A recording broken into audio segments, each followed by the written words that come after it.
how could they possibly ever join forces? How could they ever come back together? He just fixed Trump and Elon together. We saw it live.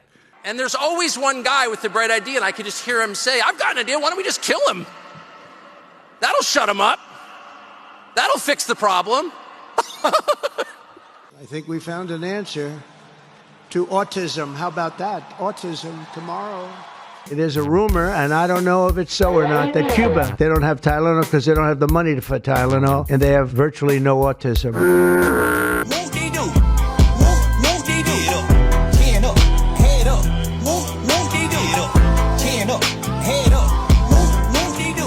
Straight like that, we back, man. What's going on, people? I hope everybody out there doing dandy, doing well, doing swell. You dig what I'm saying? As for me, myself, and I cannot complain. You dig what I'm saying? In fact, I'm feeling a bit happy, a bit jovial, if that's the right word. You dig what I'm saying? All thanks to you all, man.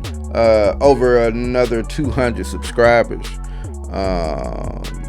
16,000 and counting viewers on the last video, over 4,000 watch hours, which will enable me to make some moves in this YouTube world. Now, of course, that last video that I put out was Charlie versus Charleston, the battle for free speech. You dig what I'm saying? And it was in reference to the reaction that the world, or a particular part of the world, had to one Charleston White and his comments on the death of Charlie Kirk. You dig what I'm saying?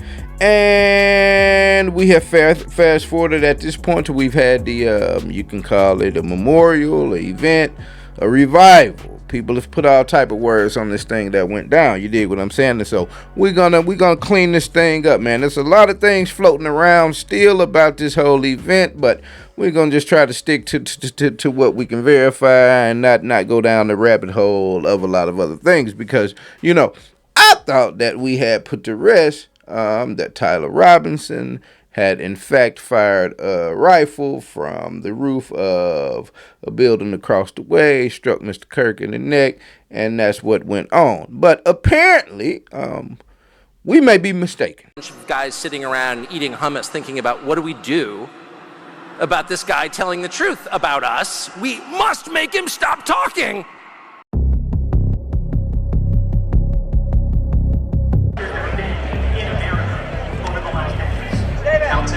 Had a cell phone, so I'm going to show you that. He's right there in the blue shirt, and like he sends a text as I'm watching the footage. It's coming out in chunks, like it's already coagulated. I would say that the guy's already dead over a day. Okay. Now, in that first video, you saw one Tucker Carlson. He had this story that he went into about guys sitting around a table eating hummus, discussing the ferries plans. And one guy come with the bright idea, how about let's just off the person, let's get him out of here, wipe him off. And he's alluding to what may have happened to Mr. Kirk. Then, of course, you see a couple of videos of still images and slowed down with dramatic music, videos from a couple of individuals out here in the world that claim to have put together an inside plot, people handing off weapons and hand signals and blood bags, all this, that, and the third. And of course, we end with Bill Rye, the Science Nye. That's his name. I give him the name of Bill Rye, the Science Nye. He says, well, blood going up through that way, and I guess he would have a certain point. If you're talking about the blood that's traveling up there, there's also blood coming back to you. It's complex. But he says, beyond the blood and all of this, that, and the third, he's not disputing that Charlie Kirk is out of here. But he says that he thinks Charlie Kirk was already dead at least a day before. Now, I don't know what his explanation is for why Charlie Kirk was sitting there talking and throwing out hats and things, because, say, he think he had been out of here, and so they did what they did that day on the event out in Utah. So that's just a bit of the fallout from people, and people grieve differently. You dig what I'm saying? I dig what they saying on a certain level of it, if that's the way they grieve. I gotta respect that's the way that they grieve, but I cannot just I can't allow certain things to toxify my mind and just go down into places that I know make obviously no sense. You dig what I'm saying? And so, they had everything from, they've got a hologram theory, wherein they say there's a video, and I saw the video. I couldn't even see the hologram, so I didn't even include it, because my people would be like, bro, what we doing right here? But they say it's a chair. They say it's a chair that seemed to have teleported through a table. It was all around the time when all the guys started jumping around as soon as he took the bullet. Then they put a video of a Formula One crew, when the car pulls in and how fast they jump in and everybody knows their exact positioning and gets it done real quick. They put a video of that beside the fracas that ensued after Mr. Kirk took the shot to the neck. And they said this is eerily similar. This is eerily similar to a pit crew and how coordinated they are, as if they knew exactly where to get. Well, on one hand, if they were paid security personnel, then I would imagine they did have a contingency plan in place on where they would go to, where if a threat was laid upon their client. You dig what I'm saying? But nonetheless, I don't even see that the movements were any type of coordinated, so I don't give any credence to that. But we got a lot of things floating around out there. You dig what I'm saying? And so, these are just really kind of the things to expect from a certain group of individuals that are either grieving or just do not, or just, QAnon is going down the rabbit hole of anything. You dig what I'm saying? And so moving on closer into the event, you dig what I'm saying? Now, of course, the event had some of your normal things that you would expect at a, and I hate to call it, but it was sort of like a MAGA event, a MAGA rally. You dig what I'm saying? One voice gave birth to 1 million. We the people won't stop his imagination till they kill us. Feel what's around you, fuck virus on, and on that casket you die, put a flag on him. So tell me, what does Charlie Kirk mean to you? This right here is what Charlie Kirk means to me. You know what I'm saying? This is what it means to youth out here, children out here, MAGA supporters out here, people who love God out here with Jesus. And are you a rapper or singer? A rap artist, Forgiato Blow, Forgiatoblow. And is that a song you made for him? Yeah, it's called I Am Charlie. And tell me about the song. And so, yes, that's a young Forgiato Blow. Forgiato Blow is his name. He's got a funny look to himself, Forgiato Blow. Despite his views and what comes out of his mouth, you just look at him, you say, where'd he get that whole swag from? You dig what I'm saying? He had a crowd of individuals behind him joining in a rendition of whatever song that is that he has going on in his catalog. Typical performative arts scene in and around a lot of these events most of the time. You dig what I'm saying? And of course it would not be complete without an instance of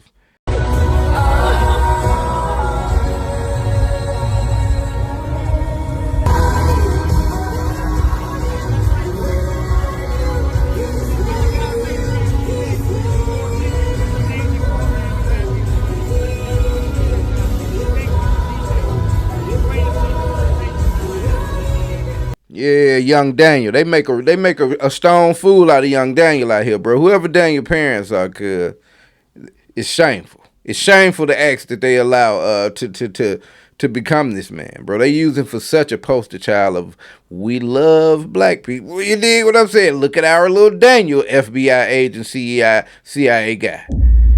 He's in a particular way, bro. He's not all the way. You dig what I'm saying? I ain't even gonna put no, but I mean, you dig what I'm saying? I think he had an accident or something, or maybe, or maybe a part of his anatomy was removed for some type of purposes with cancer. I think it was a story like that. But they exploit that little guy so bad, bro. They parade him around at all their events, take pictures with him as their, and especially like black youth. Like what? Despite the way we talk about black youth and vilify everything about them, and the entire world is upside down because of black people in general, and of course them damn youths, them YNs. Talk about, despite that, no. We really love the black youth. Look at how we feel about Daniel. We let him tie shoes at our events. And so that happened. And so, like I say, bro, it's been a lot of different names put on what this thing is, because despite it being a going home service that took 2 weeks down the road so that everyone could, milk it for what it was worth. And I really hate to say that, man. But if you look around at what happened, and I guess I could be included, but I tried to wait until certain moments after things have sort of, in a way died down, and not jump off the bridge or jump off the ledge about any particular take on it. You dig what I'm saying? But you've got people out here making 10, 12, 15 videos about this thing. You know what I'm saying? Jumping on any angle, man. And, so it turned into less of a going home service and more of a revival, more of an opportunity to say the things that Charlie said and feel justified in them, in your anger and your claims that you're trying to be silenced. You dig what I'm saying? And so we jump into the revival. So what I say now is that what happened in Arizona this weekend was not just a memorial. It was something else entirely. People will tell you that it is about grief. It was about grief, about honoring a man's life, about faith. And on the surface, maybe it looked like that. Tens of thousands gathered. The music swelled. I'm sure some of you saw it. I just saw some of the sound bites. There were prayers and tears and moments of silence. But if you stayed long enough for the little bit that I could stay, and then I said, you know what, I'm out. If you listen long enough and close enough, if you stayed long enough and you listened close enough, you could feel the ground shifting beneath you, because that wasn't just about a man who died. This was about a movement claiming divine permission to rule. Can I get a witness? And all of the sound bites and the words used will reveal to you exactly what I said. It was a revival meeting wrapped in a memorial. I'm from the South, Southern Baptist, went to Catholic school. You know what a revival meeting is, right? That is the holiest of holy rollers having a revival. Let the church say amen. It was a revival meeting wrapped in a memorial, a political rally dressed as church. And by the end of the night, it was clear this was not only about Charlie Kirk's death. It was about his afterlife in politics.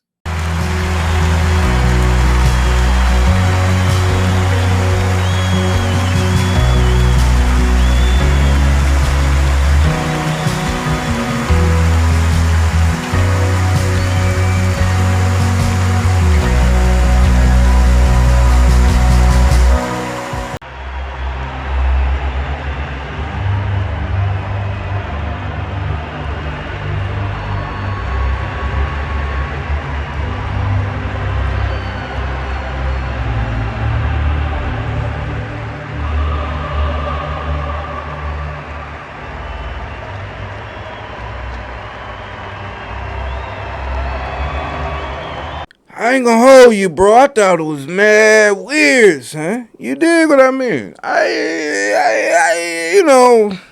Yeah, you heard Don Lemon and his thoughts on the subject, man. He was echoing the sentiments that plenty other people have espoused about what they saw unfolding at that thing, man. You dig what I'm saying? And it stands out to me. You know what I mean? I know that's the color of their party. That's what they rock with. They bleeding over there. But you dig, like, man, red and fire? You know what I'm saying? At a going home service for Charlie Kirk, it just came off as strange. Many people have likened it to a WWE, WWF walkout, of The Rock or someone in particular. Bam Bam Bigelow or somebody. I'm dating myself a little bit, but you dig what I'm saying. That's why people look at it and they say, man, it was more of a call to action. I guess many of them would admit to that, or not have a problem with it being termed as such. You dig what I'm saying? But, you think about, man, it was ads all around. I think Palantir had an ad, and they were selling merchandise and, rap videos of it all. It was just like, wow, man, it's kind of cringe. And we're going to get into plenty more material from inside of it, and what the people had to say. But those were some cringe-worthy moments. You dig what I'm saying? And I ain't going to hold you, bro. I ain't going to hold you. It looked like Trump is partial, but I just read something a little while ago, and apparently Erica Trump was the winner of one of Trump's pageant deals here some years ago. And I'm like, damn, they definitely look like they know each other. You dig what I'm saying? I thought Trump finna grab that ass, like that little back shot. You know what I'm saying? I saw the front view originally. I was like, damn, I see Shawty waist moving a ton down there. What's going on? She was laid up against Cuz. Now I like, damn. I saw the back view. I like Trump grabbing that ass, bro. Y'all, man, that Trump wild guy. But yeah, bro, that happened. Those videos. Like I said, man, it seemed a bit much, bro, for a going home service. But 90,000 to 100,000 individuals. You know what I'm saying? And I'm sure they all donated, so I guess they had to give them their money's worth, for lack of a better terminology about that thing. You dig what I'm saying? But like I said, man, we had plenty speakers in there, and it was just a weird vibage, man. Just the opportunity they took to take the directions that they wanted to take, and we get the party started with someone the likes of a Tucker Carlson. And it actually reminds me of my favorite story ever. So it's about 2,000 years ago in Jerusalem, and Jesus shows up and he starts talking about the people in power, and he starts doing the worst thing that you can do, which is telling the truth about people, and they hate it, and they just go bonkers. They hate it, and they become obsessed with making him stop. This guy's got to stop talking. We've got to shut this guy up. And I can just sort of picture the scene in a lamplit room with a bunch of guys sitting around eating hummus, thinking about, what do we do about this guy telling the truth about us? We must make him stop talking. And there's always one guy with the bright idea, and I can just hear him say, I've got an idea, why don't we just kill him? That'll shut him up. That'll fix the problem. It doesn't work that way. Everything is inverted, and the Beatitudes tell it, I think, the most crisply. Everything is sort of the opposite of what you think it's going to be. Blessed are those who mourn, for they will be comforted. That is true, and you can feel it here. The thing about Charlie's message, I've thought a lot about it, and I'm trying not to be emotional because in addition to everything else, he was a wonderful man and a decent man, and one of those rare people you meet who you just groove with in conversation and have these very intense conversations that you don't stop thinking about, which is my experience with him. But the main thing about Charlie and his message, he was bringing the gospel to the country. He was doing the thing that the people in charge hate most, which is calling for them to repent. So how is Charlie's message different? And Charlie was a political person who was deeply interested in coalition building and in getting the right people in office because he knew that vast improvements are possible politically. But he also knew that politics is not the final answer. It can't answer the deepest questions, actually. That the only real solution is Jesus. I don't know about you, but I found it a weird place to laugh like that. You dig what I'm saying? Like, bro, like, no, they actually, that actually happened to him. Now, whether or not we are Charlie or you are Charlie or, whatever, it remains to be seen. But, they saying that, he and they did that to one, but now they created a million. And you've seen examples of people going out to set their little tents up at these various universities and things like that, trying to mimic or, prove that they're unafraid to do what Charlie did. But again, it remains to be seen. That was a crazy thing out at an ICE facility out in Texas today. So, the smoke has not settled. But, here again, you hear Tucker Carlson and his whole little rollout. I think he's trying to speak towards people of the Jewish faith. the Jewish belief and hinting that Mr. Kirk may have fell to the hands of them because apparently he was no fan of Benjamin Netanyahu and Israel and what was going on. And if you let Candace Owens tell it, apparently he was offered $150 million by this person and that person to convert over to their side, and when he didn't, with the influence that he had over millions of people and turning the tide against Israel and what they're doing over there with that Hamas thing, that's what lined him up. You dig what I'm saying? So he's going down that rabbit hole. Him and Candace Tucker and Candace are good friends. They tried to go at old Nick Fuentes here a couple of weeks ago, maybe a month ago, what have you. So that's his whole little rollout right there. You dig what I'm saying? Now, people have, like I say, you got the color red, you've got the fire, you've got some intense rhetoric from some people, starting with one very, very short, height challenged individual, but he's got a lot of vitriol in that very small body, small frame, small ball-headed frame of his. Stephen Miller, ladies and gentlemen. The storm whispers to the warrior that you cannot withstand my strength. And the warrior whispers back, I am the storm. Erica is the storm. We are the storm. And our enemies cannot comprehend our strength, our determination, our resolve, our passion. Our lineage and our legacy hails back to Athens, to Rome, to Philadelphia, to Monticello. Our ancestors built the cities. They produced the art and architecture. They built the industry. Erica stands on the shoulders of thousands of years of warriors, of women who raised up families, raised up city, raised up industry, raised up civilization, who pulled us out of the caves and the darkness into the light. The light will defeat the dark. We will prevail over the forces of wickedness and evil. They cannot imagine what they have awakened. They cannot conceive of the army that they have arisen in all of us. Because we stand for what is good, what is virtuous, what is noble. And to those trying to incite violence against us, those trying to foment hatred against us, what do you have? You have nothing. You are nothing. You are wickedness, you are jealousy, you are envy, you are hatred. You are nothing. You can build nothing. You can produce nothing. You can create nothing. We are the ones who build. We are the ones who create. We are the ones who lift up humanity. You thought you could kill Charlie Kirk? You have made him immortal. You have immortalized Charlie Kirk. And now millions will carry on his legacy.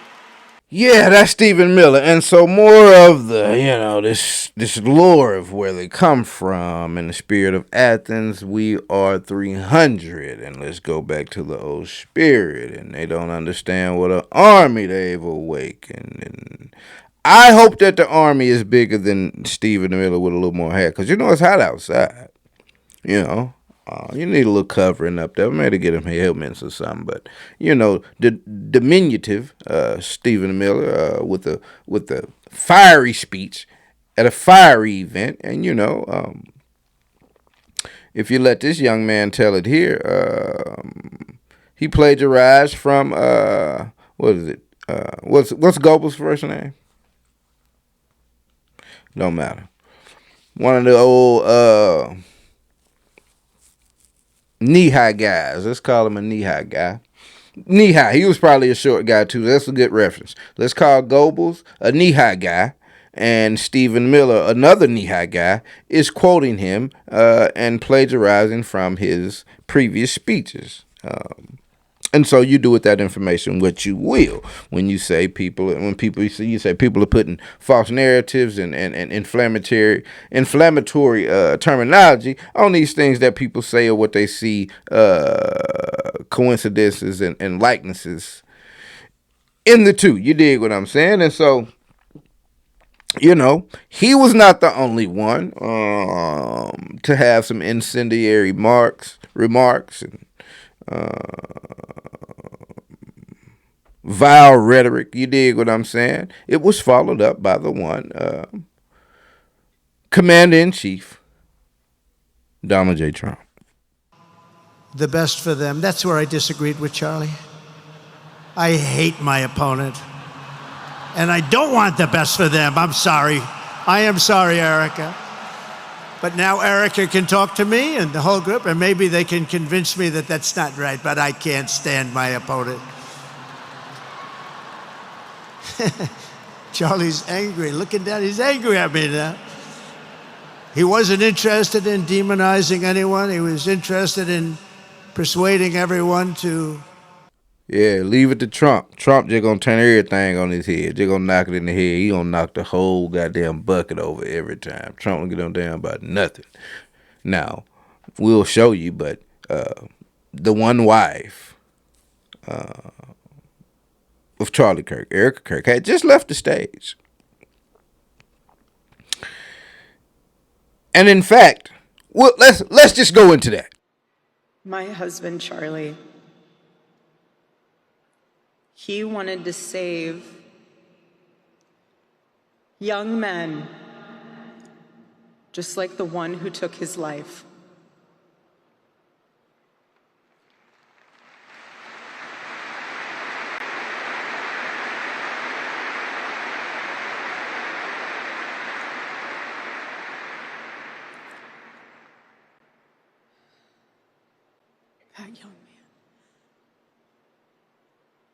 That young man. On the cross, our Savior said,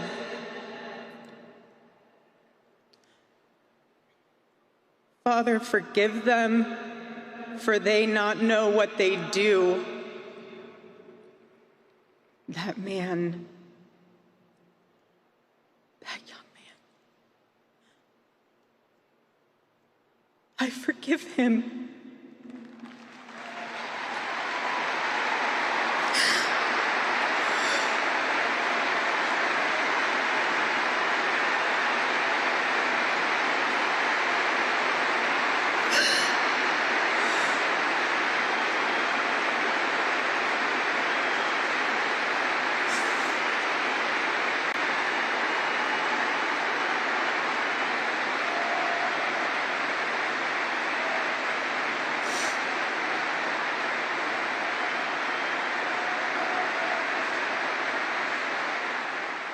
Moral of the story, in a very cringe-worthy episode, and a very scripted instance, I will say,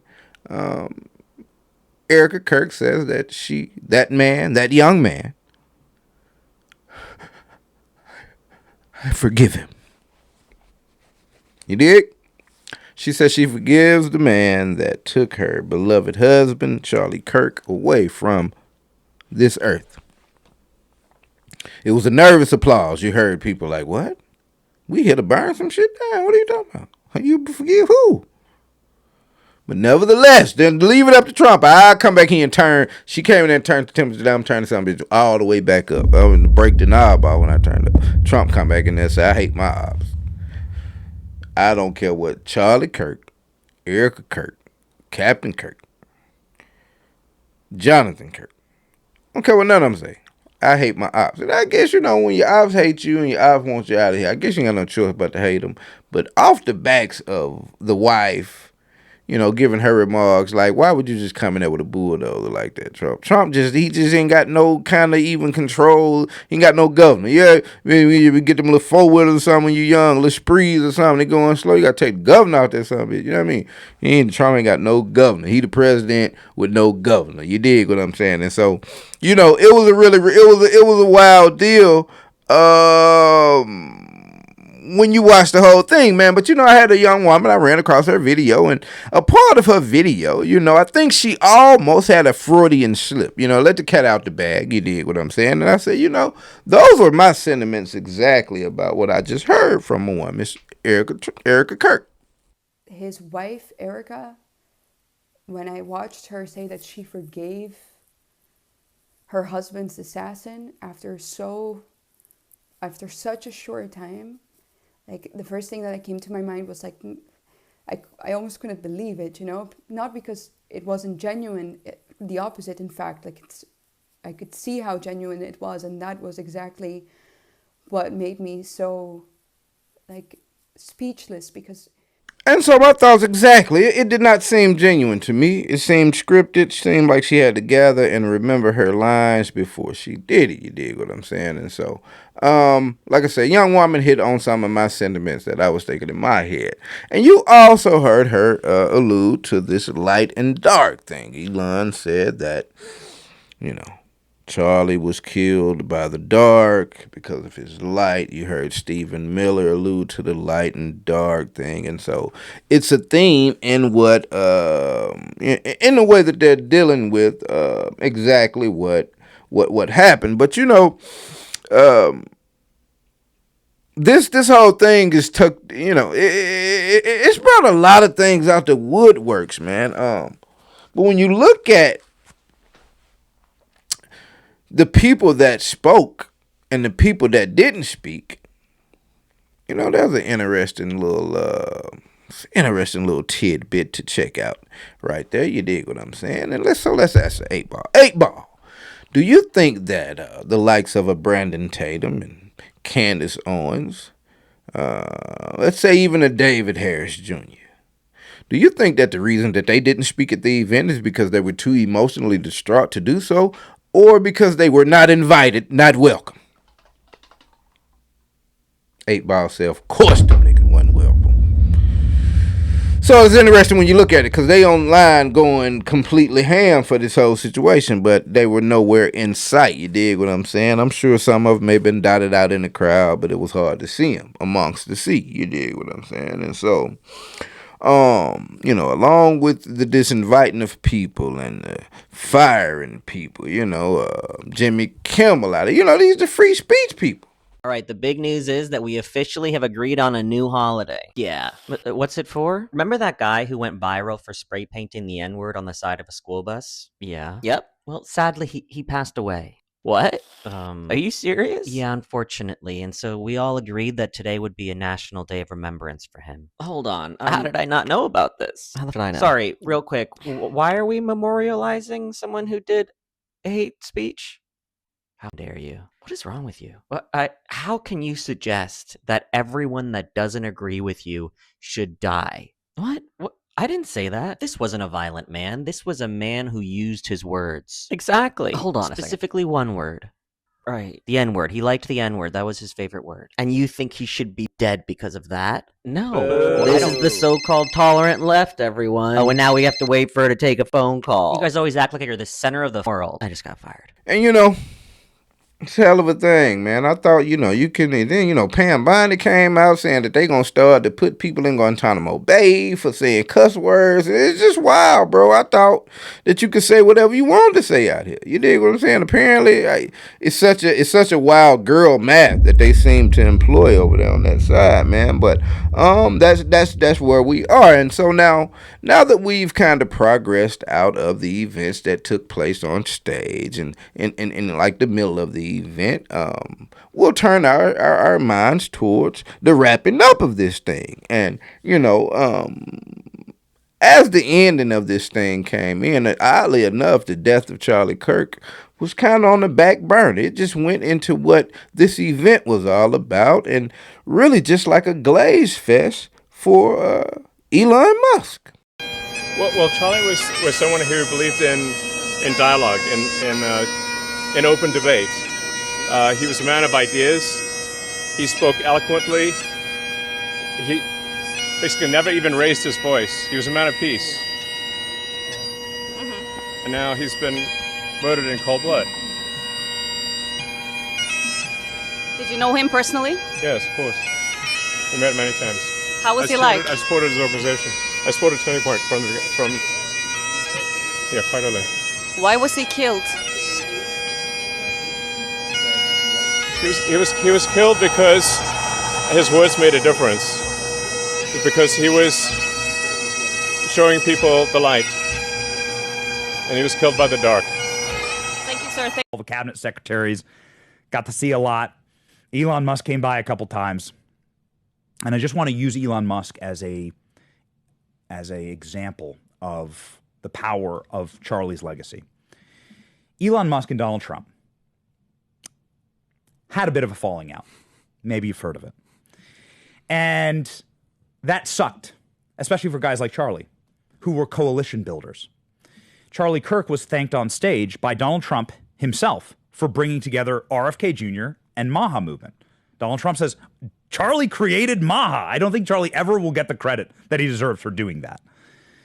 But also, Charlie Kirk brought together massive coalitions of, well, at any Turning Point event, you can find Candace Owens, Ben Shapiro, and Tucker Carlson sharing the same stage, right?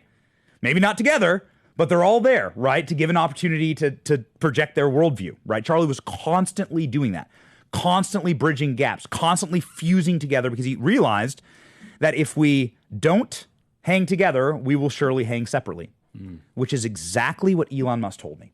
So backstage, Elon Musk embraces Erica Kirk, and she's crying in his arms, and they're hugging, and it's really profound. This was after the speeches. This was after the program. And this is the words that Elon Musk said to us in this small little group with Erica Kirk. And he said, this is why I was proud to sit with my president. This is what he called Trump, my president today.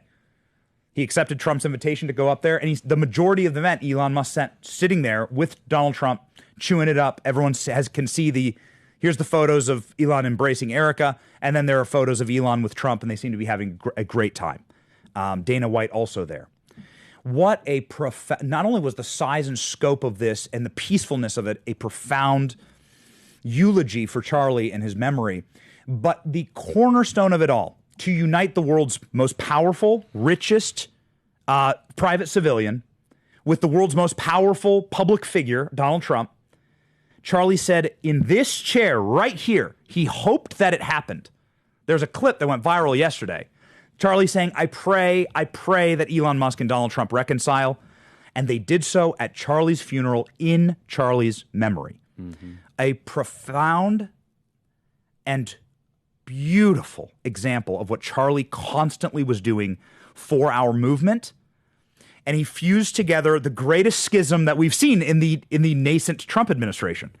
He just fixed Trump and Elon together. We saw it live.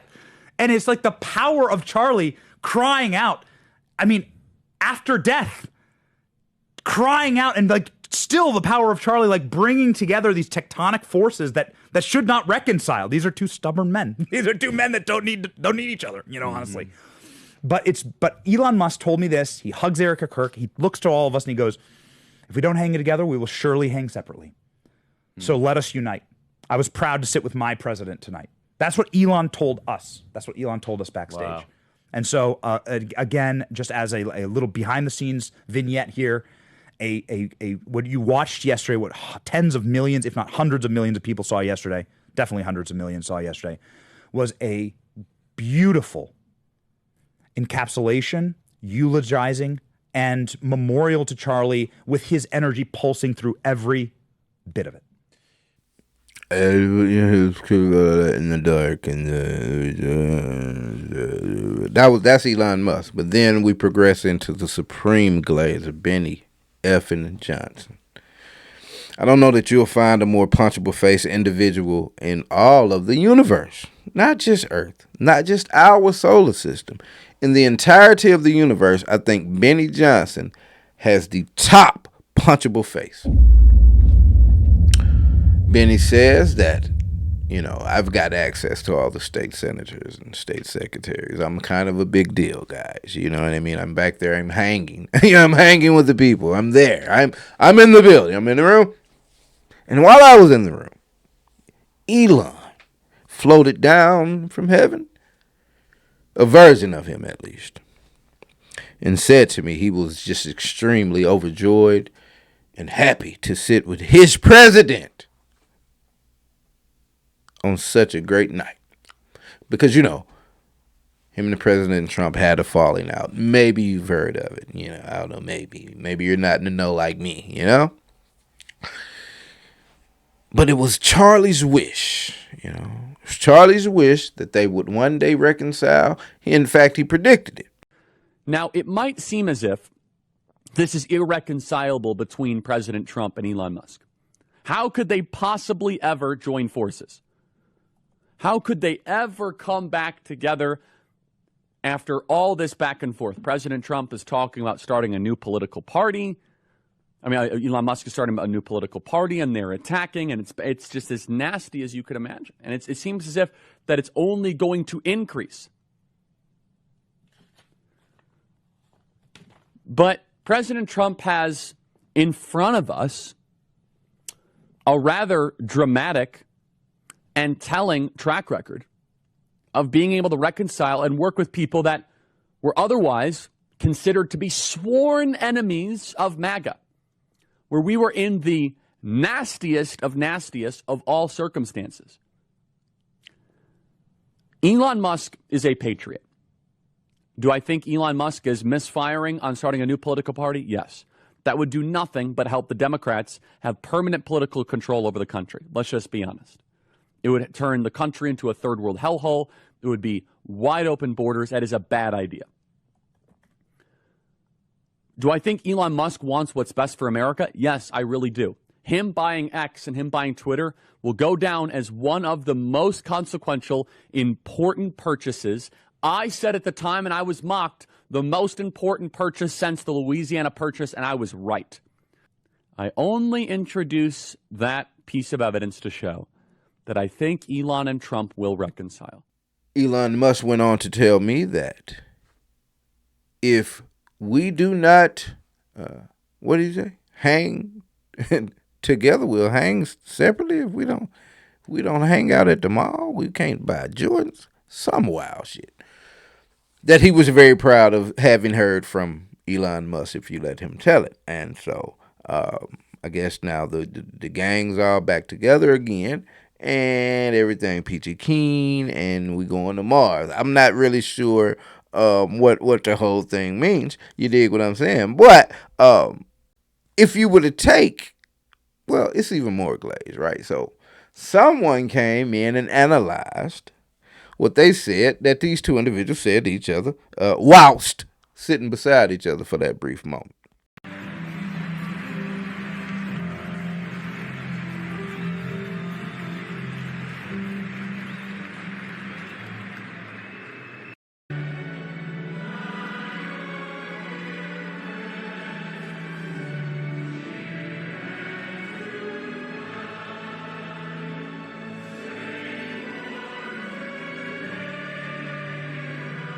Ladies and gentlemen, please welcome Secretary Pete Hegseth.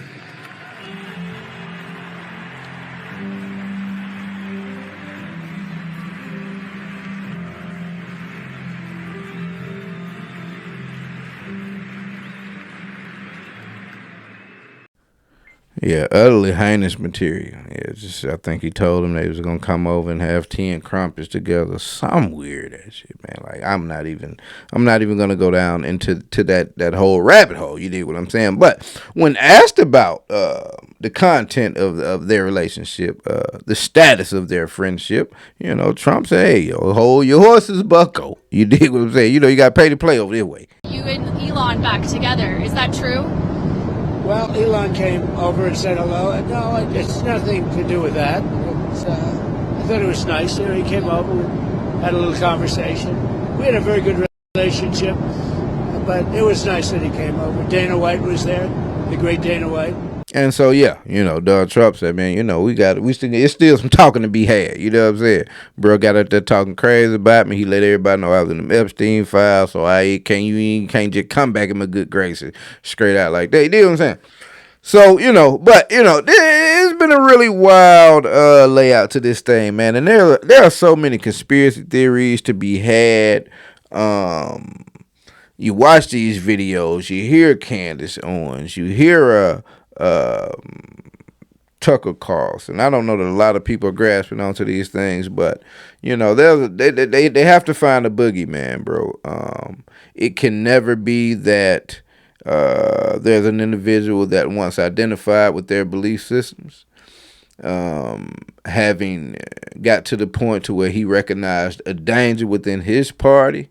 It can never be that. It can never be someone from their party realizing the error of their ways, the divisiveness of their rhetoric. Like, it can never be that. In their minds, there's never an opportunity for it to be their fault. So they always got to find a boogeyman. And so they want to blame it on this, that, and the third, man, and have something to continue to talk about and make shows about. But, you know, perhaps there is one good thing that came out of that whole revival memorial thing. And it has to pertain with a condition that many of individuals, children, where it starts, are afflicted with. And, you know, this fella here says, no more.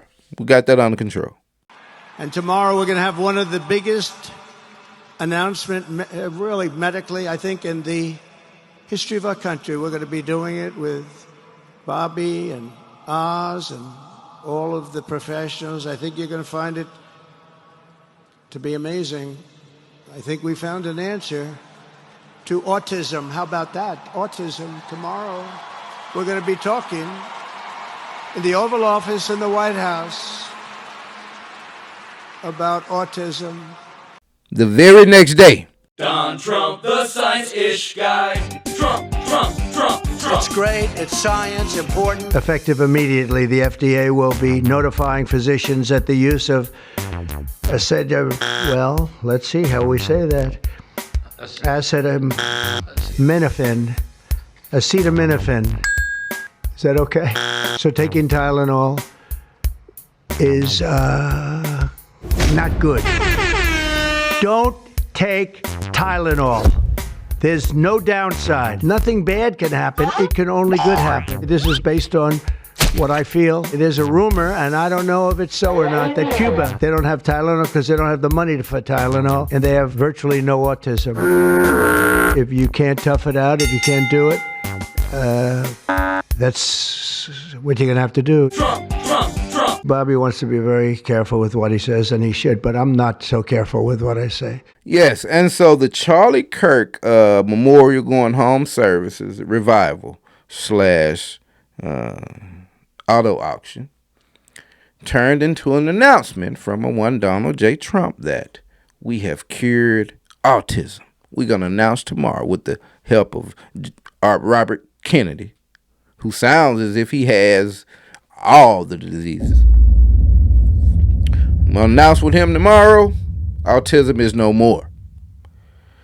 But tomorrow came, and he doesn't seem to even remember or be able to pronounce what he's actually talking about. Acetaminophen? Acetaminophen. Didn't he just, it's just no problem with this grown-ass man, president of the United States. You can't talk? Let somebody else read it out, bro. Like, you thought it would be accolades, you curing it, and then it's all behind, not taking time. I don't even want to go down it. But that, perhaps the good thing to come out of this whole affair. And, so that's pretty much where we are, man. It's kind of petering out now. Like I said, all the people that are doing their grift off of this thing and trying to act like they got inside information, this, that, and the third, they're pretty much running out of relevant material. I saw Jillian Michaels walk off of a show today when pressed about the the validity of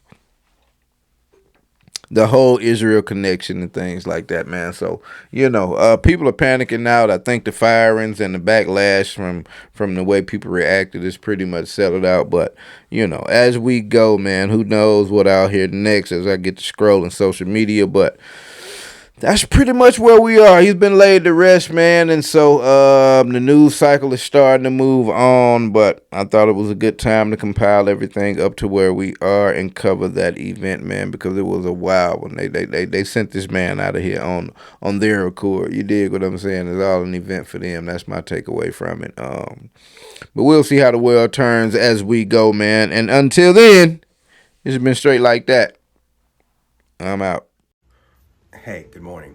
The more and more I watch Charlie Kirk's videos, the more disgusted I am with the nation. The more and more I'm disgusted with the side that's cheering his death. Because I'm looking for him being racist clips. I'm looking for him being misogynist clips. And you know what I come to realize is that there are a bunch of fucking idiots out there preaching shit that they don't know nothing about. We are surrounded by people that claim to be intelligent, emotional intelligent. I was disappointed before because of the cheering, but now I find out that somebody assassinated a good man, and all these fucking retards cheered en masse. I don't give a fuck anymore. He was trying to be fucking so, oh my God, he was so intelligent. And the way he broke down, you made me watch Charlie Kirk. You said he was a racist. I want to see how racist he got. He wasn't fucking racist. I agree with him on a bunch of shit. No, I said, you want to shoot me in the neck too? Bro, I'm telling you, if you see me in public, don't try no goofy shit. If I feel like that, and I wasn't a fan, I never watched it. You saw my video went viral. It had like fucking 5 million views and shit. It went around social media. It was even on the clips. I did not agree with him because I thought he was racist. Because I heard the echo chamber say that he was racist. So I went, oh yeah, he's racist. I don't fuck with him. And then, even then I was like, he don't need to die. But now that I'm watching his clips in full context, I'm like, oh my God, I'm friends with the devil. These niggas are stupid as fuck. Won't they do?